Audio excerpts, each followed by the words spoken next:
IIT జేఈలో మంచి rank రానటువంటి విద్యార్థులకు బెస్ట్ ఆప్షన్ సిఎస్ఈఎంఏ కోర్సులు అడ్మిషన్స్ జరుగుతున్నవి. సింప్టమ్స్ కొంతమందికి తెలియజేసేస్తుంది అనమాట, పీరియడ్ వచ్చిందా లేదా, వస్తుందని, వస్తుంది రాబోతుంది. 3 days లో వస్తుందని. బ్యాక్ పెయిన్ కొంతమందికి, స్టమక్ పెయిన్ కొంతమందికి, బ్రెస్ట్ హెవీనెస్ వచ్చి ఆ హెవీ పెయిన్ ఒకటి, కొంతమంది కోపము, ఇరిటేషన్స్, ఇవన్నీ బికాస్ ఆఫ్ ఎందుకు వస్తాయి ఇవంటే hormonal imbalance. Hormonal so imbalance. ఎప్పుడైతే హార్మోన్స్, మన ఉత్పత్తి అయ్యే హార్మోన్స్ ఓవర్గా రిలీజ్ అవుతాయో లేదంటే తక్కువగా రిలీజ్ అవుతాయో అప్పుడే మనం మూడ్ స్వింగ్స్ అని, కోపం అని, ఇరిటేషన్ చూస్తుంటాం. ఇది కూడా పర్టికులర్గా అందరిలో ఉండవు. ఇప్పుడు 10 మందిలో తీసుకుంటే దాంట్లో 3-4 ఇబ్బంది పడుతుంటారు. రిమైనింగ్ అందరు దే ఆర్ వెరీ హెల్దీ. ఎందుకు ఈ 3-4లోనే వస్తుంది, మిగతా వాళ్ళలో రావట్లేదంటే బికాస్ మనము ప్రాపర్ ఫిజికల్ యాక్టివిటీ లేకపోవడం వల్ల. మన పీరియడ్ రెగ్యులర్ రావాలన్నా, పీరియడ్ మూడ్ స్వింగ్స్ రాకుండా, బ్యాక్ పెయిన్స్, ఈ హెవీనెస్, బ్రెస్ట్ పెయిన్స్ ఇవన్నీ రాకుండా ఉండాలంటే మనం పీరియడ్ వచ్చినప్పుడు, ఆ పెయిన్ వచ్చినప్పుడు తీసుకుంటే ప్రికాషన్స్ అప్పటి వరకు పనిచేస్తాయి. అసలు పీరియడ్కి రావడానికి ముందే మనకి అసలు ఈ పెయిన్సే ఉండద్దు అంటే మనం రెగ్యులర్గా లైఫ్ స్టైల్లో యోగా అనేది పెట్టుకోవాలి. ఓకే. ఫిజికల్ యాక్టివిటీ ప్రాపర్గా ఉంటే దాని తర్వాత తీసుకున్న ఫుడ్లో పొమోగ్రానైట్స్ రెగ్యులర్గా తీసుకోవడము, బ్లాక్ కిస్మిస్ అంటారు కదా, బ్లాక్ రైజన్స్, అవి రెగ్యులర్గా తీసుకోవడం, అంజీర్ రెగ్యులర్గా తీసుకోవడం, ఇవి ప్రాపర్ విధానంలో ఉన్నాయనుకోండి ఐరన్ బ్యాలెన్సింగ్గా ఉంటుంది. ఐరన్ కరెక్ట్ విధానంలో ఉంటేనే ఇక్కడ పీరియడ్ టైంలో మనకి హార్మోనల్ ఇంబ్యాలెన్స్ లేకుండా ఖచ్చితంగా మనకి ఈ పెయిన్స్, మూడ్ స్వింగ్స్ అనేవి ఉండవు అనమాట. ఓకే. సో నేనేమంటానంటే చాలా మంది అమ్మాయిలు తీసుకొస్తుంటారు, పీరియడ్ అప్పుడు పింపుల్స్ ఎక్కువ వచ్చేస్తాయి, పీరియడ్స్ అప్పుడు ఓవర్ కోపము, చిన్న గ్లాస్ పడినా కూడా ఇల్లంతా గందరగోళం చేసేస్తున్నారు మేడం, ఎందుకు అసలు నా కంట్రోల్లో నేను ఉండట్లేదు, దీనికి ఏదైనా చెప్పండి అంటే నేను ఆ టైంలోనే ఇమీడియట్గా దానిమ్మకాయ జ్యూస్ తాగేసండి, వితిన్ హాఫ్ అన్ అవర్లో ఫ్రీ అయిపోతారని చెప్తాను. ఎప్పుడైనా సరే, ఇప్పుడు మనకి తెలిసింది ఇప్పుడు పాయింట్ ఏంటంటే అసలు ఈ పెయిన్ అనేది రాకుండా ఫ్యూచర్లో ఎప్పుడు వద్దు అనుకుంటే మనం ప్రతిరోజు రెగ్యులర్గా మార్నింగ్ లేచాక యోగా చేసుకోవాలి. యోగా చేసుకోవడం, ఫిజికల్ యాక్టివిటీ ఏదో ఒకటి లైక్ ప్రాణాయామ చేసుకోండి, అది కూడా ఫిజికల్. వాకింగ్ చేసుకోండి, ఏదో ఒకటి డ్యాన్స్ చేయండి, లైక్ మీకు ఏదైతే కంఫర్ట్ అనిపిస్తుందో, ఏదైతే మజిల్ మూమెంట్స్ ఉన్నాయో యాక్టివిటీగా ఫీల్ అవుతారో అది చేసుకోండి. అలా చేసుకోవడం వల్ల మీరు అసలు ఈ సమస్య అనేది ఉండదు.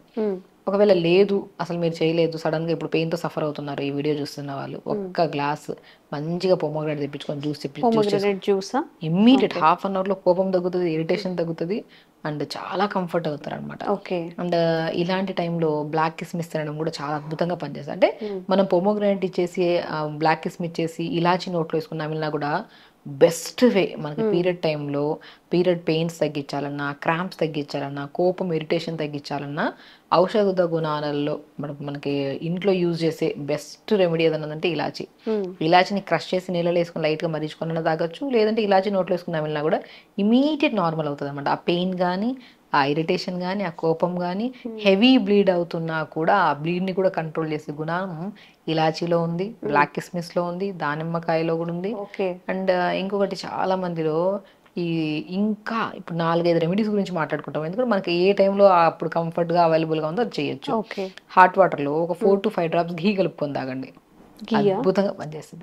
మళ్ళీ ఇందులో కూడా డౌట్, ఆవు నెయ్య లేకపోతే బఫెలో గీనా ఆర్ కౌ ఘీ పనిచేస్తుంది. సో ఆవు నెయ్యిని మనం 2 to 3 drops కలుపుకొని తాగితే ఇమీడియట్ ఫ్రీ అవుతుంది, కూల్ నేచర్ని కలిగి ఉంటుంది, అండ్ బాడీలో కూడా కంప్లీట్గా పెయిన్ కానీ ఏదైనా సరే ఇమీడియట్ రిలీఫ్ ఉంటుంది అనమాట. సో మనం ఎన్నో రెమెడీస్ చెప్పాము, సో అందులో ఏది అప్లై చేసినా కూడా ఇమీడియట్గా మనకి రిజల్ట్ ఉంటుంది. అండ్ ఇంకోటి ఏంటంటే కొంతమంది అంటే ఈ ఒక మిత్లో ఉండిపోయారు, అంటే పీరియడ్కి ముందు నాకు ప్రీవియస్గా ఇప్పుడు ఇవన్నీ ఫిజికల్ యాక్టివిటీ చేస్తుంటారు, ఫుడ్ ప్రాపర్గా తీసుకుంటారు, అసలు పెయిన్ అనేది ఉండదు, కానీ మైండ్లో ఫిక్స్ అయిపోయింది అది మనకు ప్రీవియస్గా పెయిన్ వస్తుంది, అలా కూడా అందులో కూడా జీవించేస్తూ ఉంటారు. పీరియడ్ అప్పుడు కంఫర్టబుల్గా పనికి వెళ్ళిపోవచ్చు, వాళ్ళ వర్క్ చేసుకోవచ్చు, వాళ్ళు కంఫర్టబుల్గా వాళ్ళు తిండి తినొచ్చు, ఏం లేదు. కానీ ప్రీవియస్గా ఎప్పటి నుంచో మనకు పెయిన్ ఉంది కదా, ఇంక ఇప్పుడు కూడా అలాగ ఉండిపోతుంది అని చెప్పేసి ఆ పెయిన్ లేకపోయినా కూడా కొంతమంది ఫీల్ అవుతుంటారు, నాకు పీరియడ్ అంటే రెస్ట్ ఉండాలి, నేను ఎక్కడికి వెళ్ళను, నాకు పెయిన్ వస్తుంది, రాకపోయినా ఆ నెగిటివ్ థాట్లు కూడా ఎక్కువ మందికి పెయిన్స్ రావడానికి ఛాన్సెస్ ఉన్నాయి.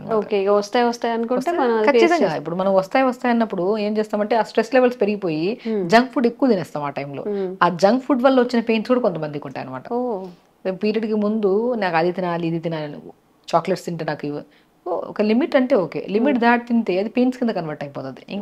ఇంకా అది మీరు ఎంత హెల్దీ ప్రాసెస్లోకి వెళ్ళి తగ్గిద్దాం అనుకున్నా అది బ్రెయిన్లో ఫిక్స్ అయి ఉంది కదా, ఈ టైంలో నేను రెస్ట్ తీసుకోవాలి, ఇంత హెవీగా తినేస్తుంది నా బాడీ, మైండ్ సెట్ని మార్చేసుకొని కొద్దిగా రెగ్యులర్గా మనం వచ్చినప్పుడు పెయిన్ ఇలాంటి చిన్న చిన్న ప్రికాషన్స్ తీసుకోవడం.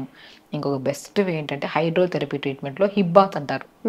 హెవీ బ్లీడింగ్స్ అవ్వడం కానీ, బ్రెస్ట్ హెవీనెస్ అనిపించడం కానీ, ఓవర్ బ్లీడింగ్ అయిపోవడం కానీ, ఇర్రెగ్యులర్ పీరియడ్స్ కానీ. సో యూట్రస్ మన గర్భసంచికి అండ్ అండాశయాలకి ఏ ప్రాబ్లమ్స్ రాకుండా ఈ మధ్య కాలంలో చాలా మంది పీరియడ్ రెగ్యులర్ రావడం వల్ల కన్సీవ్ అనేది చాలా తగ్గిపోయింది. న్యాచురల్ కన్సీవ్ అనేది చాలా రేర్. అవును, ఐవీఎఫ్ అంటే అందరు IVF లో లేకపోతే ఇంకేదో ఆల్టర్నేటివ్ రకరకాలు. సో ఒక చేసే పద్ధతి మనము పీరియడ్ కోసము, బ్రెస్ట్ హెవీనెస్ కోసము అండ్ ఇర్రెగ్యులర్గా పీరియడ్కి వచ్చే మూడ్ స్వింగ్స్ కోసమే దేనికైతే చేస్తున్నామో అది మీకు ఫ్యూచర్లో ఎప్పుడు పీరియడ్ ఇర్రెగ్యులర్ రాకుండా మంచి బ్లీడింగ్ అయ్యి 4 to 5 days 6 days అవ్వాలి బ్లీడింగ్ మనిషికి. అయితేనే లోపల ఉన్న మొత్తం క్లీన్గా ఫ్లష్ అయిపోతుంది. దాని తర్వాత మళ్ళీ మంచిగా సైకిల్ స్టార్ట్ అవుతుంది. ఇవన్నీ పోవాలంటే ఒకటైతే యోగా కంపల్సరీ చేసుకోవాలి. ఇంకొకటి పెద్ద టబ్ దొరుకుతుంది, హిప్ బాత్ అని చెప్తారు. మనం చాలా వీడియోస్లో కూడా చూపించాము. లేదంటే ఇంట్లో బట్టలు ఉతికే టబ్ పెద్దది ఉంటే సరిపోతుంది. దాంట్లో కంప్లీట్గా నీళ్ళు వేసేసుకొని పెల్విక్ పార్ట్ మనకి upper thighs, pelvic part, lower abdomen 10 నిమిషాలు కూర్చోవాలి అంతే. నార్మల్ వాటర్ మార్నింగ్ లేచాక వాష్రూమ్ లోకి వెళ్ళేసి టబ్ లో కూర్చుంటే ఇండైజెషన్ ఇష్యూ క్లియర్ అవుతుంది, మోషన్స్ ఆఫ్ అన్న వాళ్ళకి మోషన్స్ ఆఫ్ అవుతుంది, గర్భసంచి హెల్దీగా ఉంటది. ఎందుకని అలా? మనకి ఏంటంటే హైడ్రోథెరపీ, వాటర్ థెరపీ ఉంటుంది అనమాట. ఇప్పుడు మనం వెదర్ ని బట్టి కోల్డ్ వాటర్ లో కూర్చున్నాం అనుకోండి, ఇంటర్నల్ హీట్ ప్రొడ్యూస్ అవుతుంది, దానివల్ల నరాలు ఫ్రీ అవుతాయి, రక్త ప్రసరణ బాగా అవుతుంది, అప్పుడే మనకి ఇష్యూస్ పోతాయి. ఏదైనా బ్లడ్ సప్లై ప్రాపర్గా లేకపోవడం వల్ల అక్కడ అబ్నార్మల్ స్టార్ట్ అవుతుంది. సో ఆ అబ్నార్మల్ బ్లడ్ సప్లైని కూడా నార్మల్ చేసే గుణాన్ని హిప్ బాత్ అల్టిమేట్ థెరపీ అండి. సో హిప్ బాత్ ఇప్పుడు మనము ఎప్పుడన్నా సరే బాగా స్వెల్లింగ్ ఉంది, బాగా బాడీ స్వెల్లింగ్, ఇప్పుడు మనం ఐస్ క్యూబ్ అప్లై చేస్తాం, ఇమీడియట్గా సబ్సైడ్ అవుతుంది. ఎందుకు అంటే హీట్ జనరేట్ అవుతుంది లోపల, అది మెకానిజం. మనం ఏదైతే అప్లై చేస్తున్నామో దాని ఆపోజిట్ గా పనిచేస్తుంది మన బాడీ. హీట్ అప్లై చేస్తే ఇంటర్నల్ కూల్ ప్రొడ్యూస్ అవుతుంది, కూల్ అప్లై చేస్తే ఇంటర్నల్ గా ఇలాగా. సో ఆపోజిట్ గా పనిచేస్తుంది. కాబట్టి hip bath therapy ultimate therapy. Morning లేచాక 10 నిమిషాలు హిప్ బాత్ చేసి దాని తర్వాత మనం 1 hour యోగా చేసుకొని డైటరీ ప్యాటర్న్లో కూడా జంక్ ఫుడ్స్కి కొద్దిగా అలవాటుని ఆపేసుకొని మంచిగా మార్నింగ్ జావ తాగడము, తర్వాత ఏదైనా ఫ్రూట్స్ తినడము, నట్స్ తినడము, పిస్తా చాలా బాగా పనిచేస్తుంది. అన్నీ అండి ఇప్పుడు మనం తినే ఇదే స్పెషల్లీ అని నేను చెప్పట్లేదు. ఏది తిన్నా అది మీరు తింటే కంఫర్ట్ అనిపించాలి మీకు. అది కంఫర్ట్ లేకుండా డిస్కంఫర్ట్నెస్ అనిపిస్తుంది అంటే అది మీ బాడీకి సెట్ అవ్వట్లేదు. సో ఆ డిస్కంఫర్ట్నెస్ ఫుడ్స్ అన్ని అవాయిడ్ చేసి ఏది మంచి ఫుడ్ ఏది చెడ్డ ఫుడ్ మనందరికీ తెలుసు. ఇప్పుడు వెజిటబుల్స్ ఫ్రూట్స్ అన్ని పెట్టి ఇక్కడ అంతా ఇది మంచి ఫుడ్, ఇది ఇంకా మిగతా అంతా ఇది. సో మనం ఏం చేస్తాము, జంక్ ఫుడ్ వైపుకి వెళ్తాం. సో జంక్ ఫుడ్ వైపు వెళ్ళినప్పుడు హెల్తీగా ఉండాలనుకోవడం కూడా మంచిది కాదు. మీరు వెళ్ళేదే మంచి దారి కానప్పుడు మనం హెల్త్ బాగుండాలనుకోవడం కష్టం కదా. సో బట్టి ఆ వే ఆఫ్ లైఫ్ స్టైల్ ఉంది చూడండి, మీరు చూస్ చేసుకున్న దాన్ని బట్టి ఉంటుంది మీ హెవీనెస్ కానీ బ్రెస్ట్ పెయిన్స్ కానీ ఇవన్నీ. సో నేనేమంటానంటే ఇప్పుడు 2 విధాలు ఉన్నాయి, మీకు మంచి విధానం ఉంది, చెడు విధానం ఉంది. మీరు ఏ విధంలో చూస్ చేసుకుంటారా? మంచి విధానంలో వెళ్ళారనుకోండి మీకు వెయిట్ మెయింటైన్ అవుతుంది, పీసీఓడి ప్రాబ్లమ్స్ ఉండవు, బ్రెస్ట్ పెయిన్స్ ఉండవు, అండ్ స్పెషల్లీ మనకి ఇరిటేషన్స్ కోపాలు కూడా ఉండవు.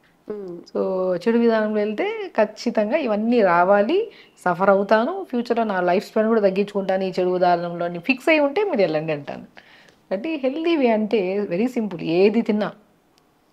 నేను ఒకటే చెప్తాను, ఏ రెమెడీస్ అవసరం లే, మీరు తింటున్న ఫుడ్ న్యాచురల్ ఫుడ్, హెల్దీగా మీకు సాత్వికంగా కారం లేకుండా ఉండాలి. ఎంత లిమిట్గా మనం ఇప్పుడు ఇంట్లో వండుకుంటున్నాం ఆ కర్రీస్, అలా మనము ఒక మెయింటైన్ చేస్తూ ప్రతిరోజు యోగా చేసుకోవడము, ఇలా చేసుకుంటూ ఉంటే మనకి ఏ కంప్లైంట్స్ ఉండవు. నాట్ ఓన్లీ ఇప్పుడు ఒక ఇష్యూ గురించి మాట్లాడలేదు, ఓవరాల్గా మనము హెల్దీగా ఉండాలంటే ప్రతిరోజు ఒక మంచి పద్ధతిలో తొందరగా లేగడము, తొందర పడుకోవడము, యోగా చేసుకోవడము, టైంకి ఫుడ్ తినడము, ఇంట్లో ఏది వండినా. ఇప్పుడు ఎవరండి అసలు క్యాలరీస్ ఎక్కువ అవుతున్నాయని చెప్పి తక్కువ ఫుడ్ తినడము, కడుపు నిండా తినడం ఆపేశారు జనాలు.